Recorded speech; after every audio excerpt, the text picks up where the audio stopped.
got, you can't buy. It resides between my eyes. Walked through the fire, came out better on the other side. See, life's like a beach if you find the sailing right now. I feel like 100 grand. You are listening to Inspired Insider with your host, Dr. Jeremy Wise.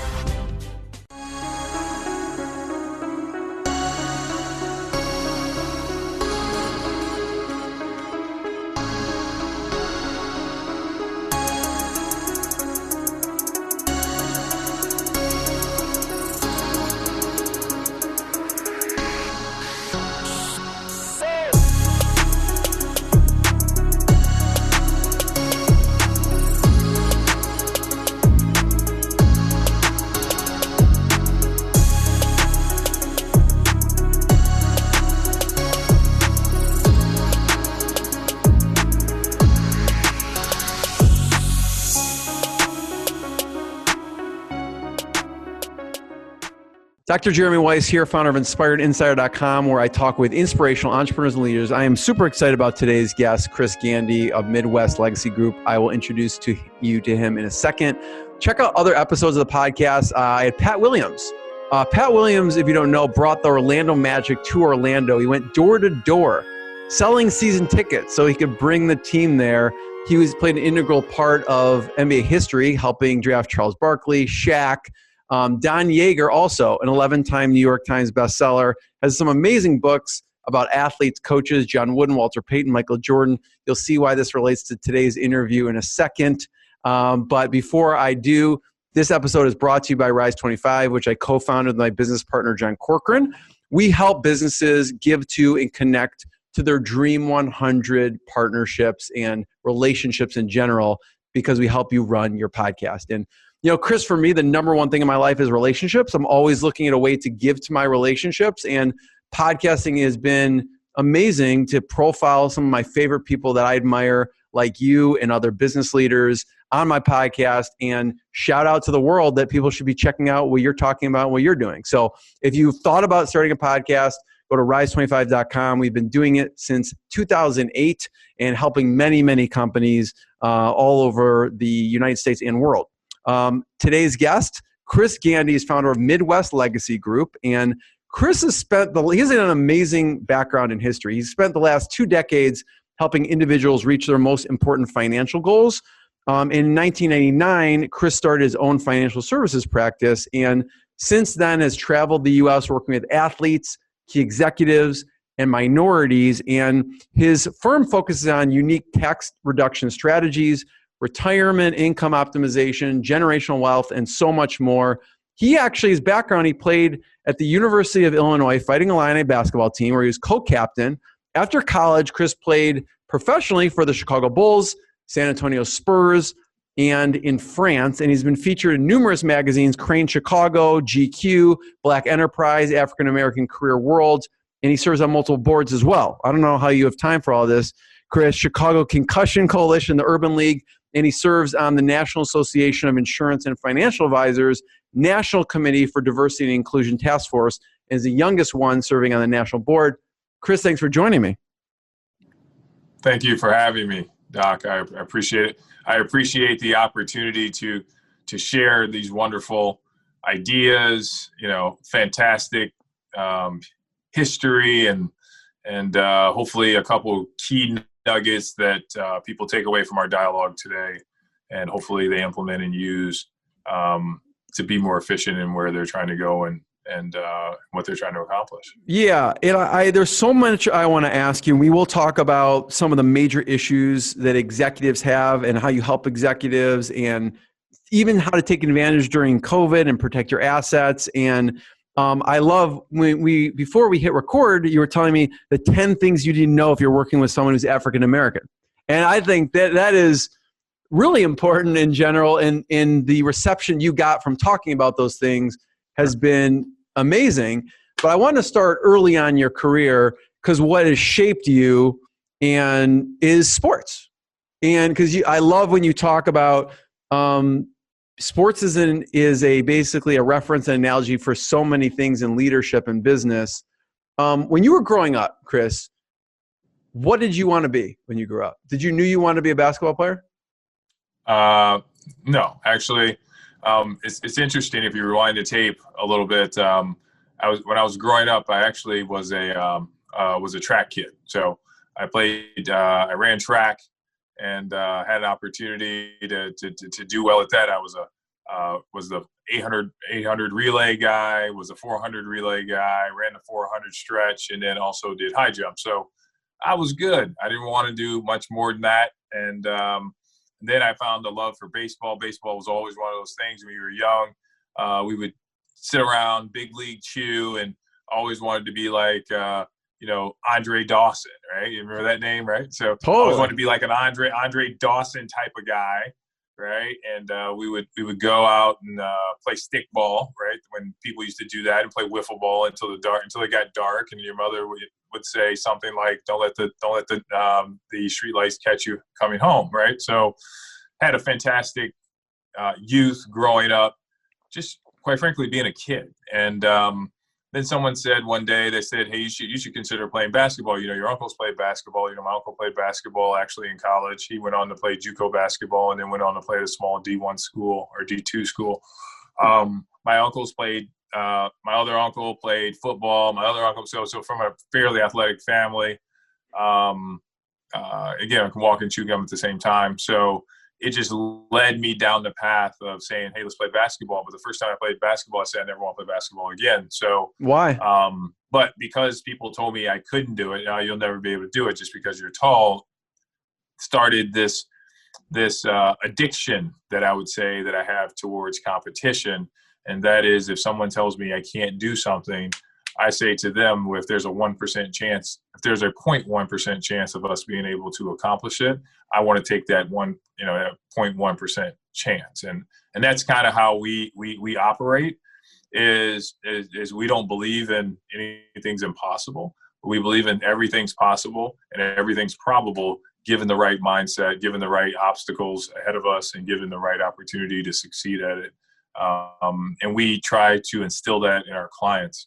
Even if they're starting late with planning, retirement, planning late, they got people on the team, they've been doing this for 20, 25 years. Many a times we'll encounter clients that have what I call the financial junk drawer, which is everybody has a junk drawer at home. If you don't, then you don't live here in the United States, or you just moved, right? The junk drawer is where you put everything and you say, okay, when I get to it, I'll go through that drawer and I'll clean it up. That financial junk drawer is where we help people organize, and organizing people's actions and intent so we can ultimately align ourselves to be more efficient and effective. And that's what I believe sports has allowed for us to do, is to allow people to build game plans, the true X's and O's of how to win on a regular basis versus just win once or win twice or have a good year, have a bad year, or be uncertain about the outcome of the game. We got one chance to play this game, and we want to win on a regular basis. Yeah. I'm going to go back to going into college in a second, but what do you find, Chris, what are in people's financial junk drawers when you start to peel back the layers? So I talk about the breadcrumbs, and the breadcrumbs are typically things that we've accumulated over time.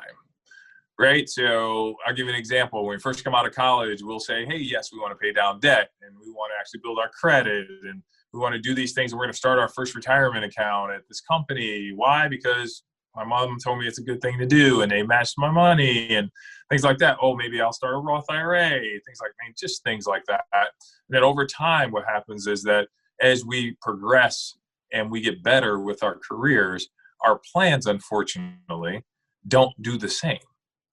We think they do, but they don't. And different phases of life require us to take a step back and refocus differently on what we need to be doing. So in their junk drawer, we'll see 3, 4, 5, 6, 7, 8, 9, 10. There was last year I had 14 different retirement accounts that we had to actually organize and put together because compound interest is our friend. So we like the idea of money growing and compounding on a consistent basis. So we had to do that. And then, but we'll see things like that. We'll see things like we had a plan, or we started a plan on risk management insurance. We started a plan, 10 years ago, and we've never revisited it. It's like you start to say, Has your life changed? Has the outcome changed? Do you still actually need what you had before? Because isn't it nothing more than the gap between your assets and what you really want if something happens to you, right? And then ultimately, we get to the end of the race and we say, how long do you want to be paying for this? Does this plan still match your objective or where you're going? I mean, think about that. Think about that, Doc, right? You and I are going to get in a car and you and I are going to go down, we're going to head towards Florida, right? And we're halfway to Florida and you say, yeah, we really should be going towards California, right? Are you just going to drive to Florida anyways because it's just fun to do? Or are you going to say, you know what, let's turn around now and we still have a chance of getting to California within a reasonable amount of time? Well, the odds are, I would hope that you would turn around. If not, then I'm stopping the car and putting you out. But we would turn around and I'm going. You got to get out of here. No. Yeah, we would head towards Florida, and that's where we hear people and we see people have to readjust because their life, the circumstances of their life, have changed. Think about it. When we educate our children are no longer our largest liability. Is when our children are underneath our household. And once those children are no longer underneath our household, our long-term debt obligation drops, right? So the question becomes then about quality of life and legacy.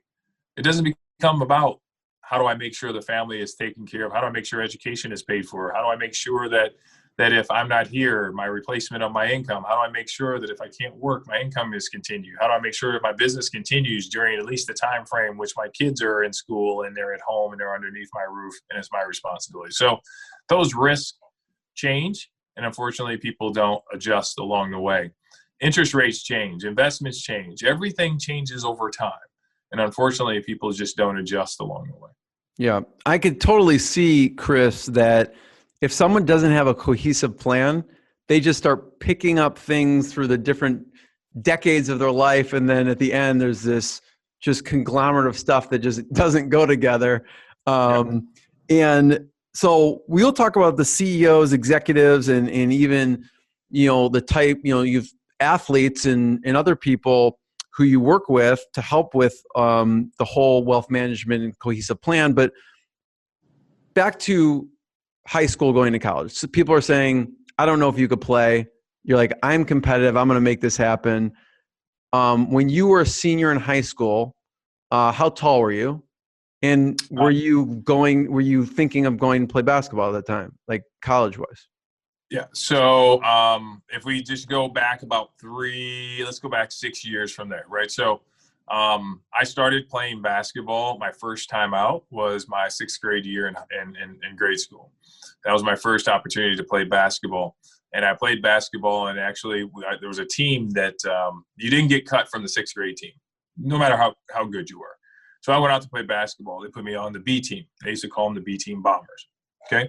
And my problem was that I could not gauge how far the basket was or how hard to shoot the basketball to actually make it go in.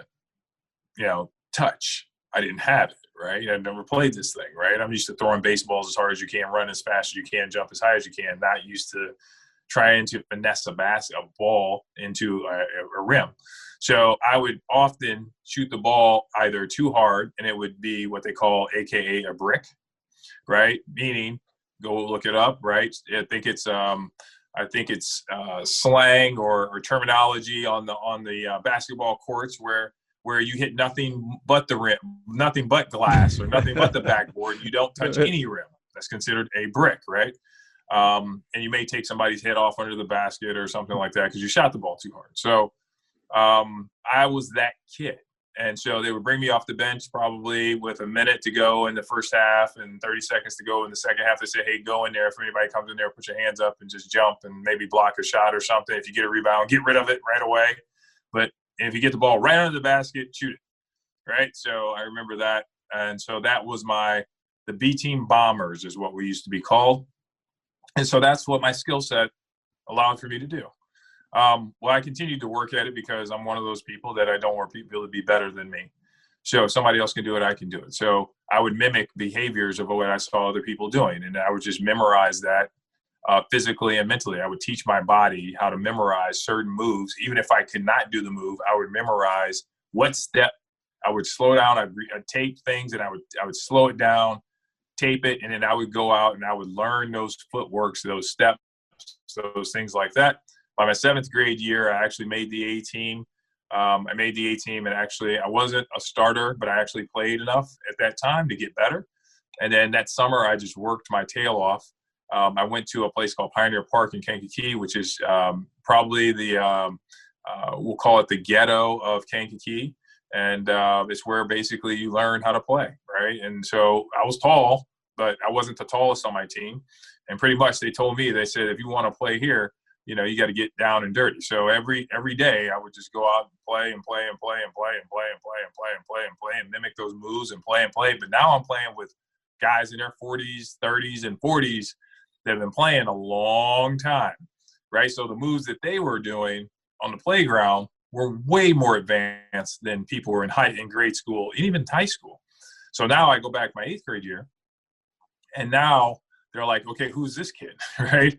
This kid can actually play. As a matter of fact, I was athletic enough that I could jump up and actually somehow maybe grab the rim and throw the ball off the glass and maybe it go in, and they call it a dunk, right? Maybe. But my coach told me, unless you can make sure you do it, don't ever do it. So I never got a chance to do it in grade school. But, I averaged, 10 to 11 points in grade school, but I still was young.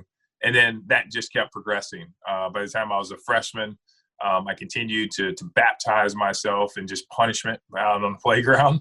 And came back my freshman year and made the varsity team. But I was a freshman, kind of phenom at that time, and played varsity on Friday nights. And then I always got 20 minutes. So whenever I played in the varsity game, and again, I was off the bench. So I was like one of the last guys to come in towards the what they call junk time. So that was me. And then by my sophomore year, again, I went to a camp and came back, big man camp, went to big man camp, came back, and then I was the man on campus. So, how tall were you at the time? Sophomore 6'7". year? 6'7". 6'7". Okay. Yeah, 6'7". I was super athletic, 42-inch vertical, jump out the gym, I can go get it, right? And learned how to shoot a jump shot for a big guy, so that was rare. Still couldn't dribble, but I had enough footwork around the basket, and I could jump over the basket. And literally I had a jump shot. Those are the 3 things I needed to go to college. So worked on it. By my junior year, I was actually playing with the junior college down in Kankakee. That's where I practiced, and I'd come play with my team on Thursday and Friday. And then from there, I was one of the top recruits in high school coming out. I was in the top 100. I think I was number 62 or something like that. And then I made it to the top 20, and the rest was history, right? And so it just goes to show that hard work pays off. Your intent, where I started and where I ended, it were two different journeys. But none of it was because we didn't work hard, right? Yeah. And so it's not what I intended to do, but it was what I needed to do to move past that chapter in my life and give me and instill in me some of the tools necessary to have some success in my life. Yeah. And Chris, what's interesting is, and I want to hear a couple of your favorite NBA stories, but you saw firsthand as far as, you help people with wealth management, cohesive plans, and you probably saw sometimes the other end of the spectrum in sports. When you were in, GQ magazine, you and Doug Glanville talked about this, about, athletes not managing their money properly. Right? Correct. So you saw some of that firsthand, I imagine. Correct. So we do a lot in the athlete and entertainment space. It's fun. It reminds me, it keeps me youthful. It keeps me full of youth. It reminds me that, money that people have doesn't come. And when it comes by accident, or it comes because of a gift that you possibly have, it may not mean the same as somebody who's worked their tail off for 20 or 30 years and has the same thing. I did see, and it's constantly, you hear it all the time. You hear athletes going broke, athletes losing money, athletes getting taken advantage of, things like that. my goal was, when I got done, was I wanted to give back. That was my way of giving back. I didn't want to go into coaching. I wanted to actually be one of those people that actually help players just navigate the world of sports, but the business of sports, not necessarily being their agent, not necessarily being a coach, but the business of sports. There's more money made outside of the court than made inside the court, which people don't understand, right? Sports is $1 billion business, right? And so the owners of the basketball teams can afford to pay LeBron James, $40 million a year, which means that they're making more than $40 million a year, right? They're making way more than $40 million a year. And people don't understand that. All they see is, man, LeBron James makes $40 million a year. Well, is the owner making $400 million a year? I mean, okay, that's 10% of what he makes. That's not a bad investment. He's going to make him $400 million. So we see a lot of that. Actually, we saw a lot of that. We continue to see a lot of it, where agents will be in a position, or agents may introduce players to people that they think are favorable. But the problem with that is this simple, is that unless you've walked in the shoes and you understand what it's like, a player's retirement is not like you and I's retirement. Is not like the retirement of someone who's worked for 30 years at a large company. It's not the same retirement. Their retirement is, you're going to make a lot of money over a short period of time, and then based on whatever skill sets you have or you've established at that point, that then will balance itself out, and that will become your new income. So people go through that culture shock, and it's the same way with we work with some settlement winners, and there's a book out there called Sudden Wealth. If you've never heard of it, you should get it. So people that sell companies, I give them this book, and I say Sudden Wealth, and it talks about what happens in the brain when you've been oppressed from something for so long, and then you get it. There's a dopamine that goes through the brain that makes you feel like you're invincible, and money, unfortunately, represents this power that it doesn't really have. So we give it this power in society that it doesn't really have, because, I've never seen a dollar bill walk across a table. I've never seen it open a door and be kind to other people. I've never seen it cry for other people, but I've seen people do those things for that. So we try to put it into some sort of context and give it some sort of identification, so it does not qualify their lives. And so then they can disconnect from it, because until then, it's their power. So I love that. When you can disconnect it, only when you can disconnect the power from the money, then you have an opportunity to really help those guys understand that this is stored labor, and this is only for a period of time. So your retirement's going to look a little differently than everybody else's. I will definitely check out Sudden Wealth, Chris. Thanks for the suggestion. I have not heard of it. Really good. In that article, they talk in the article that you're in, they talk about somewhere between 60 and 80% of athletes in the NBA and NFL go bankrupt within 5 years of retirement, which was every time I hear it, it still shocks me, right? And they talk about, despite making an average of over $5 million. Sure. And what was interesting about the article and what you and Doug talked about was speed is a really big factor in this. So I'm wondering if you probably talk to athletes and other people. What are the mistakes that you see them making that you're saying, listen, be on the lookout for this? And speed stuck out. I didn't even realize that was such a big factor. Mm-hmm. You want to talk about what is the factor of speed with the mistakes that the athletes make? Well, I mean, it's if you just kind of let's simplify the concept, is that the timeline in which they make this money is just like that, right? And in comparison to the rest of their life, I mean, really, let's do the math, right? Let's say you play professional basketball, even let's say you play college basketball, because college basketball is a professional sport. You just don't get paid to do it. You get a scholarship or whatnot, right? So let's just say over even if you redshirt, let's call it 5 years. right? Let's say 5 years in college, and then the average NBA player, we'll use an NBA player because typically their professional life is longer than the actual than boxing or football. Football's a little shorter than that, but let's say you play another 3 years. 5 years is a gift, but the average is 2.5 years for basketball, right? So let's say you play 5 years and you play 5 years in college because you're redshirted. That's 10 years, right? The average life expectancy is 76.5 for a male. So what percentage of your life are you actually, quote unquote, making revenue from basketball? Yeah. Right? And Not much. It's a very, very, very, very small percentage. And then if we just count professional sports, it's even a smaller percentage, right? And typically it's less than 10% of their overall lifetime. And so when you take 10% of someone's overall lifetime and try to make it expand over an entire lifetime, those numbers are small. You divide it out, the numbers are super small. And so that is the challenge with sports. It does not give them the opportunity for success long term because it doesn't force them to have to create wealth later on. It doesn't force them to have to do anything. And most people that make 5 million live like they make 6. Most of the athletes, because when the plane stops, the lifestyle doesn't. And that's a whole nother conversation, but we won't get into that.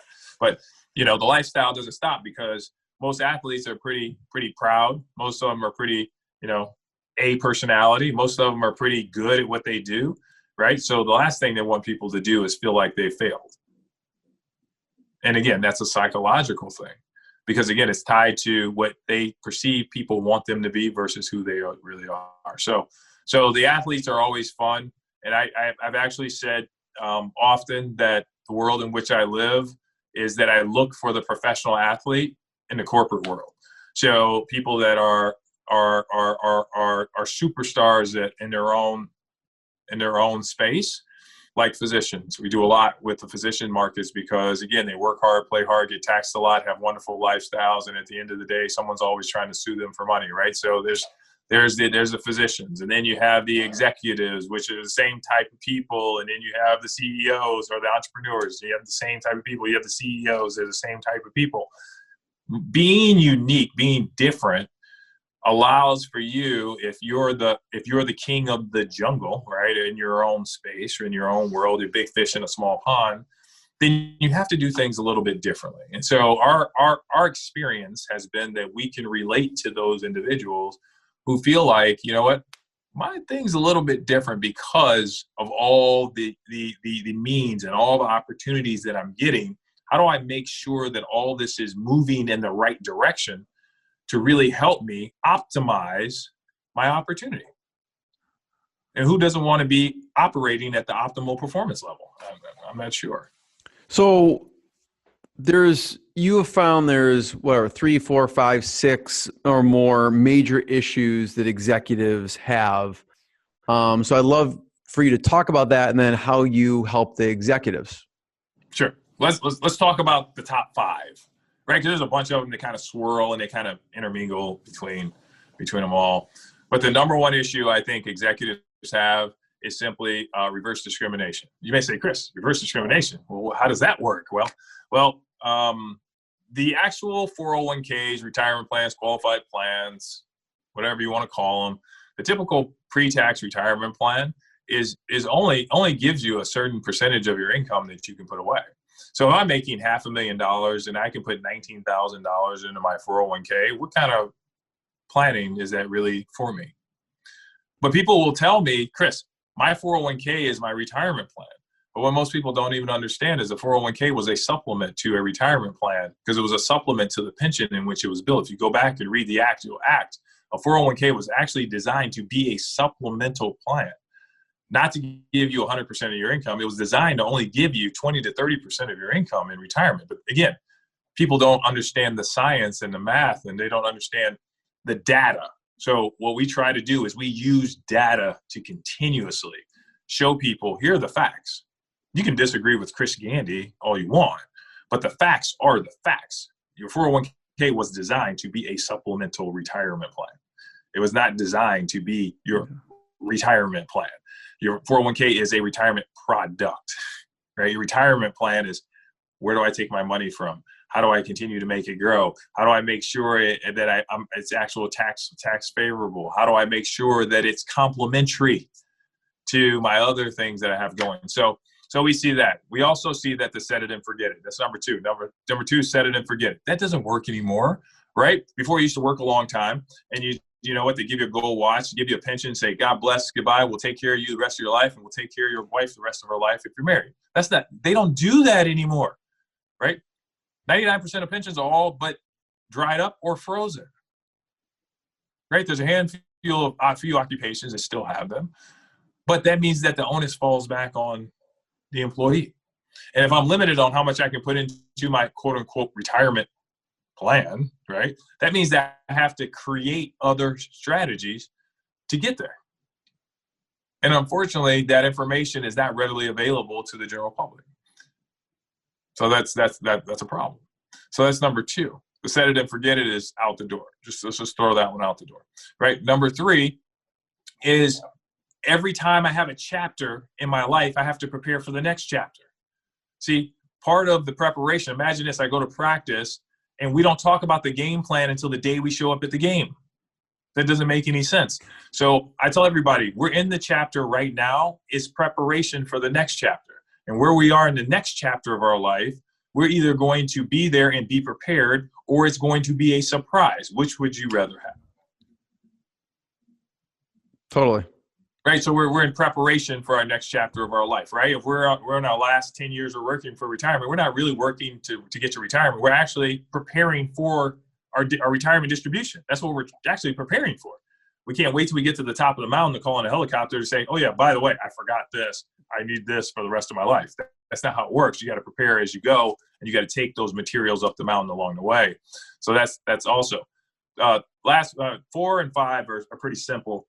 Is our plans don't complement each other, right? So their actions and intent don't align with each other. So I call it the alignment, right? And so think of it like this. You're a chiropractor. You know this. You are in the medical world. You've seen people that come in and they're out of alignment, right? And what happens when they're inefficient in their alignment? It's their body doesn't function. They get pain. They have all sorts of issues.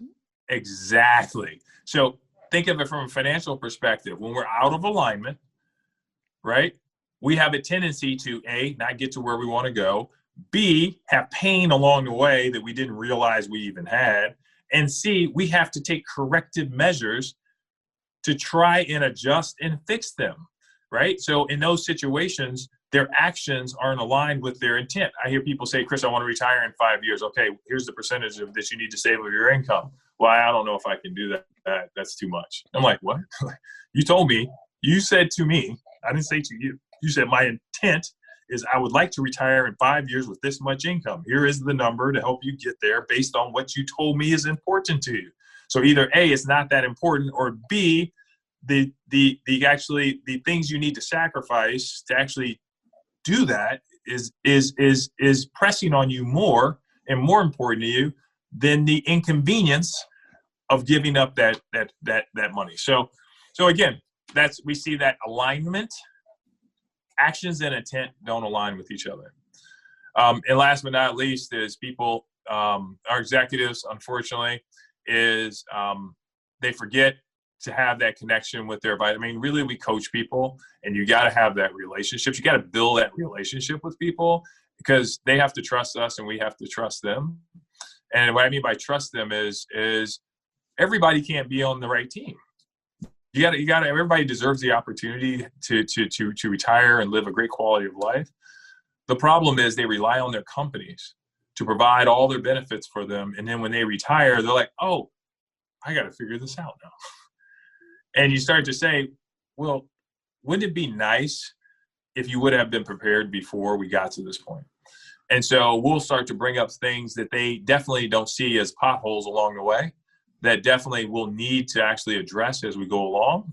And that's what we have a tendency to do. So those are the 5. I mean, I have 10, but those are the 5 that I think everybody on listening to your podcast today, if they went down, check. If you're 90% on that, you're like, okay, I'm good.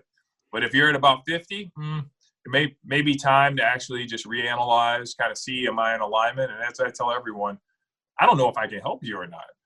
I don't. Only way I know if I can help you is most of the time we end up complimenting other advisors or enhancing what people already have in place. And who doesn't want to actually get to where they want to go that much faster?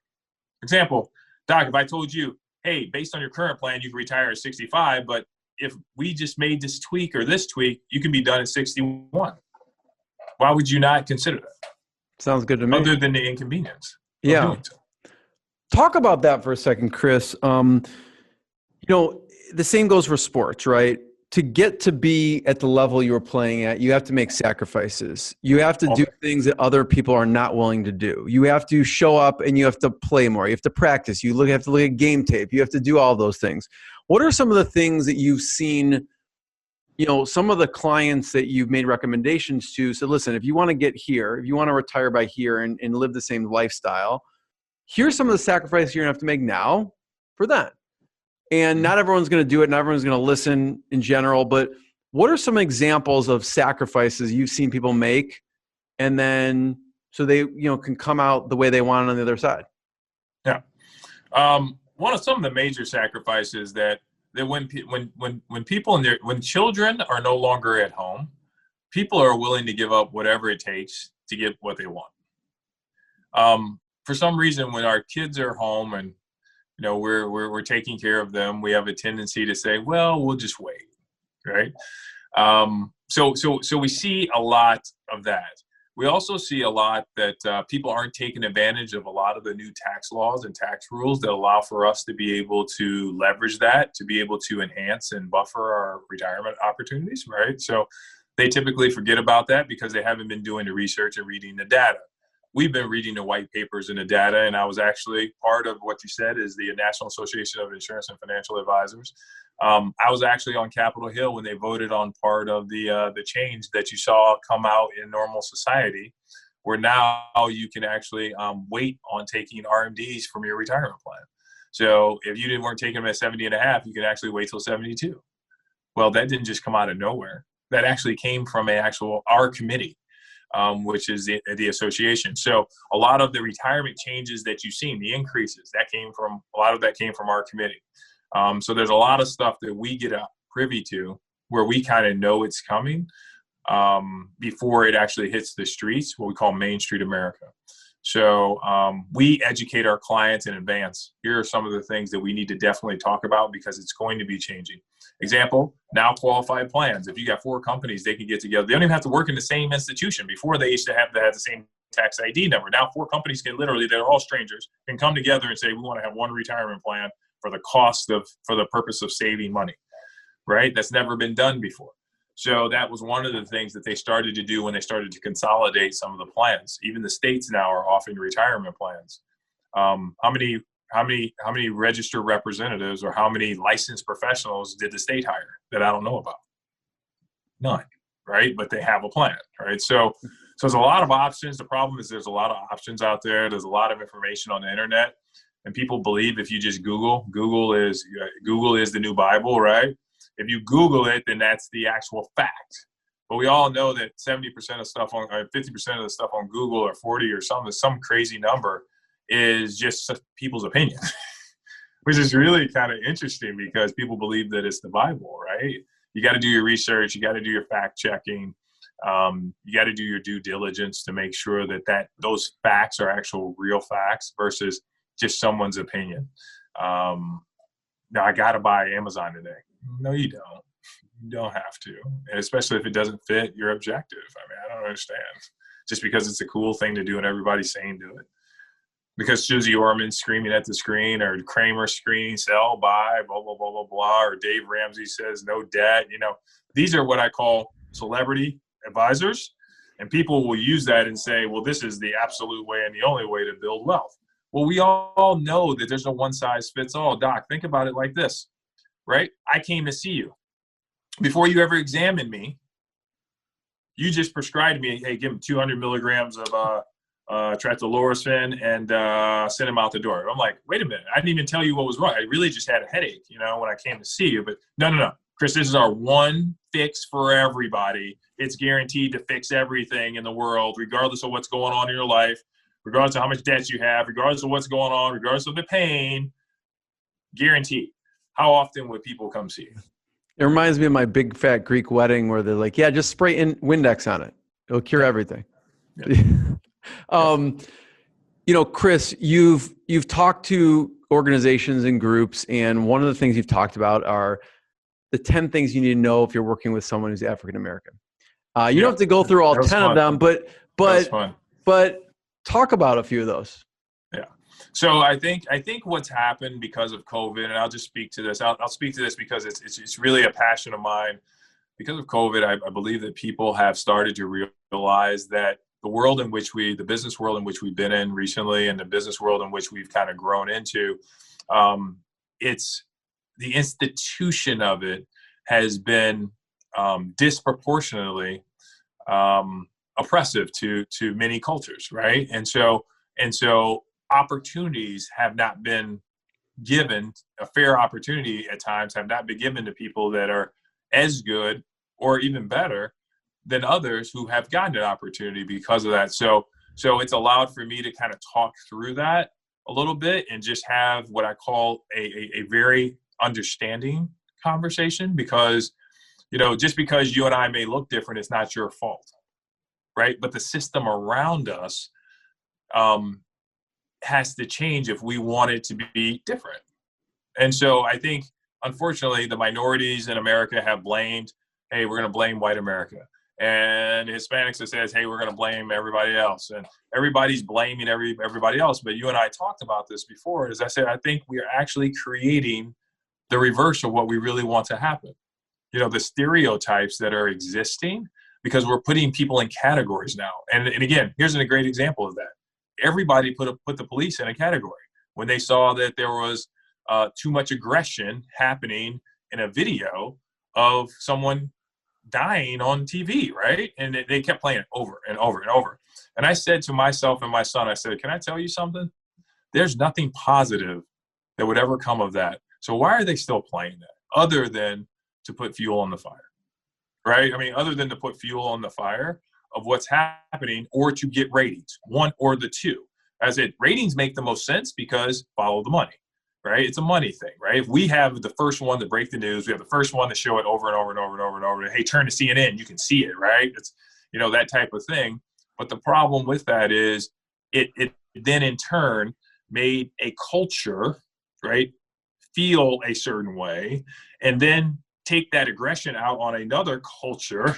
And then everybody became these very divisional stereotypes, right? The police officers, right? You realize there's black, white, Hispanic police officers, right? So how did the police officers become a color?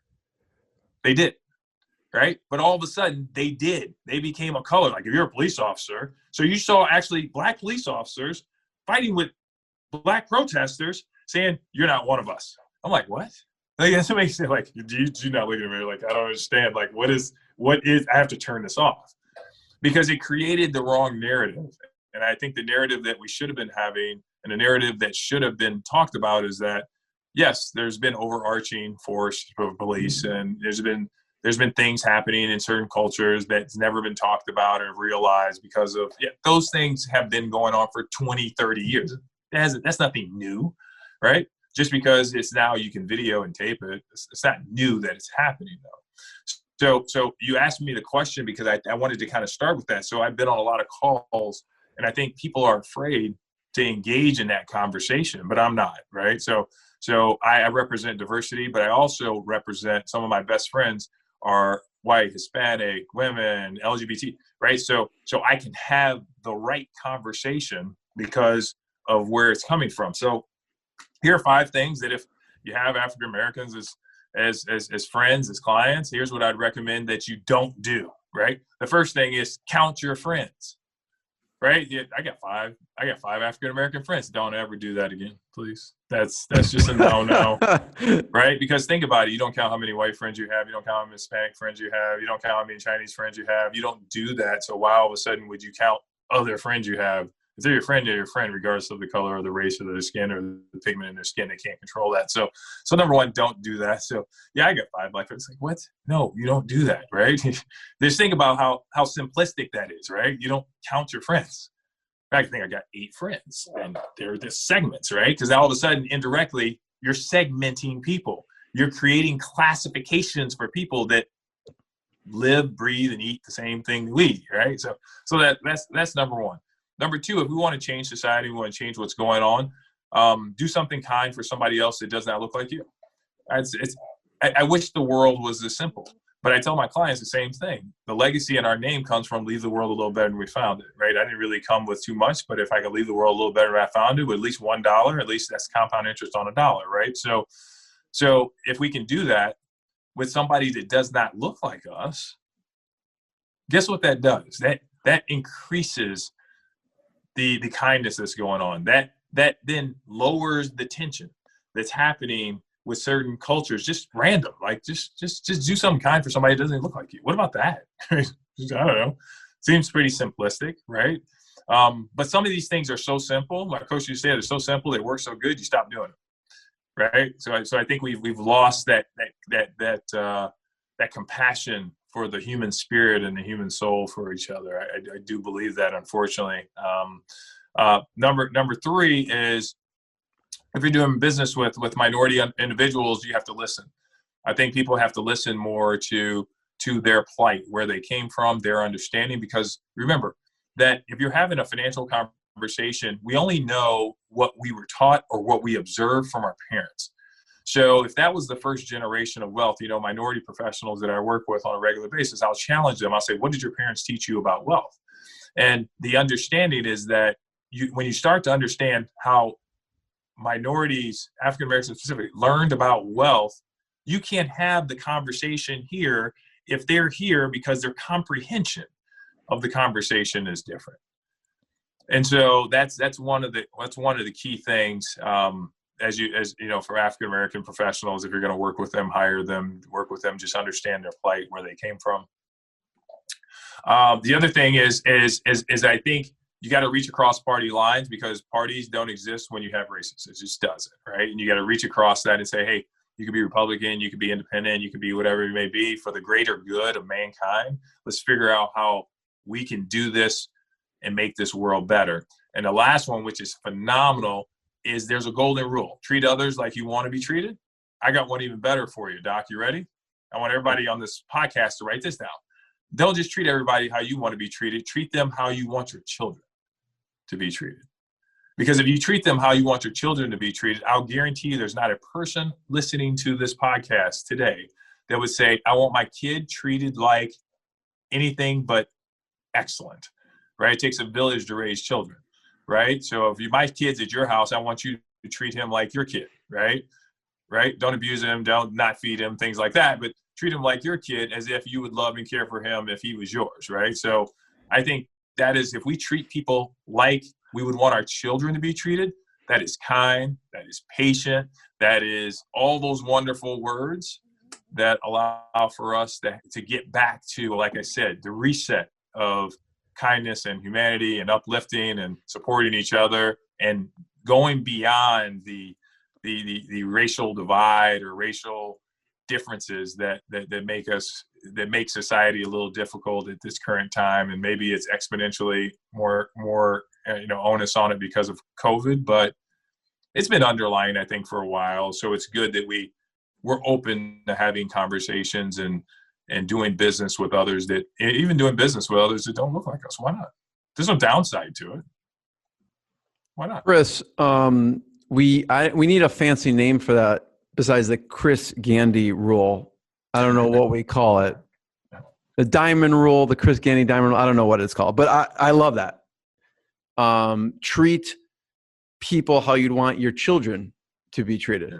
I love that. So you're going to... that touches you when you say it. You're like, yeah, that is. It makes perfect sense. That's got it. Yeah. Perfect sense. Yeah, totally. So we need a fancy name for it that you can coin. Chris, I have a couple last questions. Before I ask them, I just want to thank you. I want to thank you for sharing your knowledge and your time and your expertise. And I want to encourage people to check out what Chris is doing. You can go to MidwestLegacyGroupLLC.com. And there's numerous articles he's been featured in and spoken in numerous groups, but you could start there and check out MidwestLegacyGroupLLC.com. Anywhere else, Chris, we should point people towards online? Or is that the best? Well, I think that the big thing is just Google me, right? I think if you Google me, you'll see a bunch of things that we're doing. With the help of you, we're going to be launching some fantastic content into the marketplace, so pay attention to that.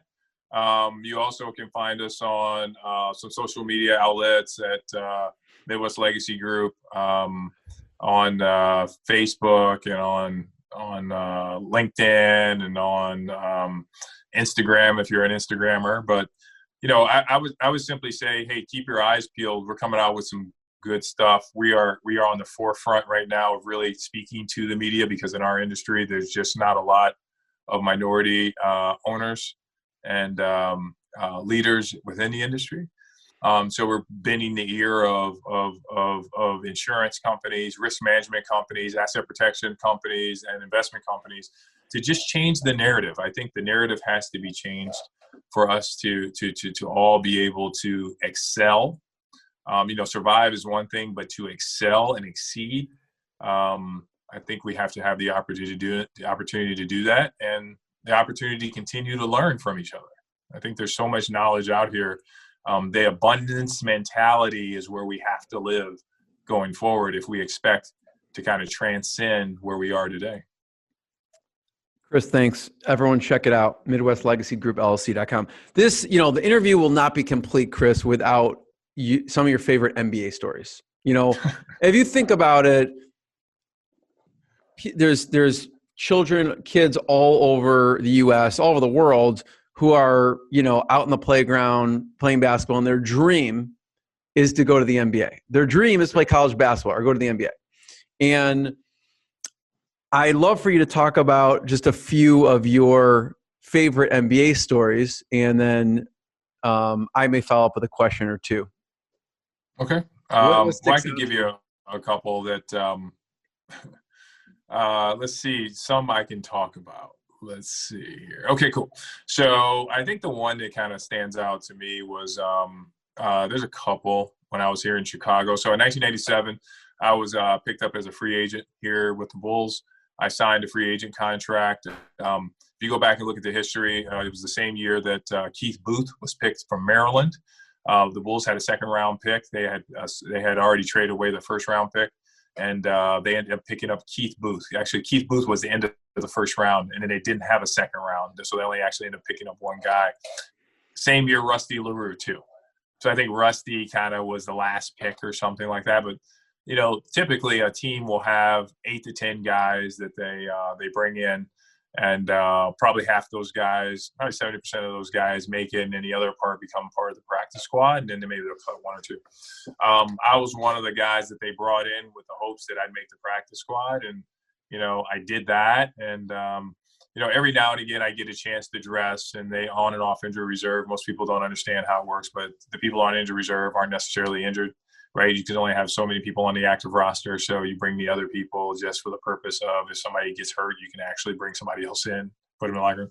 So, but we used to go to practice every day, and every day, as you probably know, in 1997, Jordan, Pippen, Robin, all those guys, right? And it was kind of a cool thing. But I remember the first day I walked into practice, all the rookies were there. Rook. That's what your name. You don't actually have a name on your jersey. Your actual name is Rook. Right, or Rook from Illinois, Rook, whatever, they come up with names for you, which is kind of cool. But I remember sitting there, and the first day that we had workouts with the vets, so you got invited back to vet camp. When I got invited back to vet camp, I went in just like I did because the rookie had rookie camp. You went into vet camp, and I just remember sitting there at vet camp, and I remember that walking in, and they were like, "Hey, you guys are down there." And so basically think of like little small high school lockers down in one end, and then you got these big, huge, basically $1 million lockers that are over here. And they're like, Jordan's got one wing and Pippen's got another one, and everyone else. and then there's us, right? And I remember calling my friend after practice that day, and I called him up and I said, "Hey," I said, "Guess where I'm at?" He's like, "I have no idea." My friend is one of those guys that is never impressed by fame because he just doesn't care, right? He's that guy. So I call him up and I said, "Guess where I'm at?" He said, "In camp somewhere. I don't know. Where are you?" I go, "I'm in Chicago." He goes, "Oh, how's the weather up there?" I go, "No, I'm in the Bulls camp." He's like, "Oh, cool." He goes, "How's it going?" I go, "I just got done playing against Michael Jordan." Click, and I hung up on him. Right? Because it's always a childhood. Growing up, you got a chance to watch him play and mature. You're just kind of like, yeah, if I ever get a chance to play against that guy, how wonderful would that be, right? So that was just kind of a humbling experience for me as a kid, to get a chance to kind of see those guys, but also get a chance to get to know those guys and kind of humanize with them. They live and eat and breathe the same air we do. They don't walk on water. They're nice people. They have kids. They have families. And guess what? If you treat them like a normal human being and not like a celebrity, they'll respect you much more. So I just treat them like normal guys, the same way I treat my guys now. I have guys now where we help them organize their financial affairs, and they're in the NBA, Major League Baseball, hockey. We got, I think, tennis, international basketball, football, NFL. So we got a bunch of players where we kind of help them do that. Let me see. Is there another story? What sticks out? Does anything stick out from those practices, whether it's from Phil Jackson or Michael Jordan or Scottie Pippen? What sticks out? Did anyone give any specific advice, feedback, or did you just observe anything? No, I think everybody wants to know about Michael Jordan because but the hardest working man on that team was actually Dennis Rodman. But the hardest working person, he just was intense all the time when he was there, right? He would work out 2 to 3 hours before practice, go practice, and then work out 2 to 3 hours after practice. Every practice, like full-blown practice, full-blown workouts. And you're like, you just got done working. But he really was an actual quintessential and a cornerstone of that team. And you saw it on the floor, but you don't know the amount of work that guy did. Everybody talks about, I saw The Last Dance, and I saw they kind of portrayed him as a guy that was unfocused. And yes, he was all that. But when he was there was nobody like him. He just literally, and he was nice. He was kind to everybody. He really went out his way to help other people. He wasn't the persona, and I think that's part of what the narrative that TV gives us is the persona of what people are versus who they really are as a person. I always tell people I'm not a basketball player. I'm Chris Gandy. Even when I was playing basketball, they were like, "Nice." I've always wanted to meet a basketball player. I'm like, "Nice to meet you. My name's Chris Gandy." Right? Let me tell you something about me, because basketball is not who I am. Basketball is what I do. Does that make sense? Oh. So I've always tried to tell people and help people understand that just because you see someone that way, or that they get acknowledgement because of what they do, that's not who they are. So that's what I'll tell someone if they run into, like, if you see somebody and there's a superstar or something, or you've seen them on TV. At the end of the day, if they're out having dinner with their spouse or their wife, at the end of the day, just leave them alone. There's normal people in society. They just happen to be gifted at a single thing. And so they deserve their privacy just like everybody else. Yeah. I know, Chris, for you are about work ethic. You're about, competitiveness, doing your best.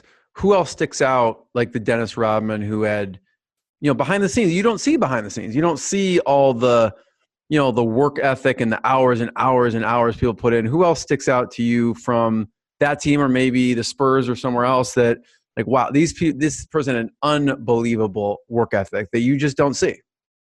Yeah. Well, there's a couple people that kind of stick out to me that what I say that their effort made their skill look way better than it was, right? I go back to college, Brian Johnson and Lucas Johnson, I think they're from Chicago, Des Plaines. Those guys, were they okay basketball players? Sure. Matt Hellman, that played at Illinois, same thing. Were they good basketball players? Yes. Were they talented basketball players? Yes. But were they great basketball players? No. They were good basketball players, but were they great basketball players? No, not at all. But they got more out of what their skill set was. And there's always been people that have more in the skill set that can't get it out of there. And those guys were just super, super, super talented. I mean, I think Tim Duncan had both, right? Tim Duncan, I didn't see too many kids growing up saying, I want to be Tim Duncan when I grow up. I want to be Manu Ginobili when I grow up. I want to be Tony Parker. I didn't see that. But if you look at how many championships those guys won, you should look at that. They were the ones that were beating Shaq and Kobe. They were the ones that were beating consistently. They were the ones that were beating LeBron James and the Miami Heat. They were the ones that were beating those teams consistently. They were putting them out every single year. And it was like, who's going to beat the Spurs? Well, none of them were flashy. None of them were guys that you would say, hey, that's the top 3 guys that ever play in the NBA. You would say they're all a bunch of role players. Right? And so until they got Kawhi Leonard. But they had enough they were able to actually work hard enough in a system to put their personality aside, to put others' needs before their own, and they were able to win. So what was more important? Winning, being successful, or being a superstar? So, it's interesting to kind of see what's more important. And I think Tim Duncan had both, right? He was an all-star year after year after year after year. Like, how? But he was just that guy, right? The guys just go to work, right? He's a guy you hate to play against and love to have on your team. You want people like that. Chris, what I love about what you talk about is you talk a lot about mindset, and you bring that competitive, hardworking mindset with the clients that you work with, the executives you work with, the athletes you work with. So I'm wondering, when you go into a practice, you're competing against Scottie Pippen, Michael Jordan, whoever. What's the mindset you go into? What are you thinking when you're going into competing with some of the best in the world? Me? Yeah, you. Yeah, like you're going in, you're like, I'm going to be guarding Michael Jordan today. I may be guarding Scottie Pippen today. What's your mindset going into that? Well, I have 2 different mindsets. I have 2 things on my mind, right? Number one, I don't care who you are. You put your shoes on the same way I do, so let's get after it, right? So I'm the guy, regardless of who I'm talking to. So I'll relate it in my everyday world, right? Is you're a stranger until I meet you for the first time. Everybody's a stranger until they meet someone for the first time. Then they're no longer a stranger. So how can you tell me I don't want to do business with you, or I have no idea what you do if you and I have never had a conversation, right? So I if I'm relating it to sports, it's if I'm playing against or guarding a guy like Michael Jordan, right? It's simply a couple things. One, he gonna remember I was guarding, right? So if that means I got to foul him, if that means I'm going hard at him, right? Because that's just what I do, right? If you're going to go, I'm going to go too, right? I may not be as talented as you, but we're going to get after it, right? And so there's that. And then number 2 was simply, if you can do it, I can do it. I have that mentality now. If you can do it, I can do it. If there's somebody can do it, I can do it. If there's nobody doing it, then I'm going to do it because I'm going to be the first to do it. Right. And that's kind of my mindset.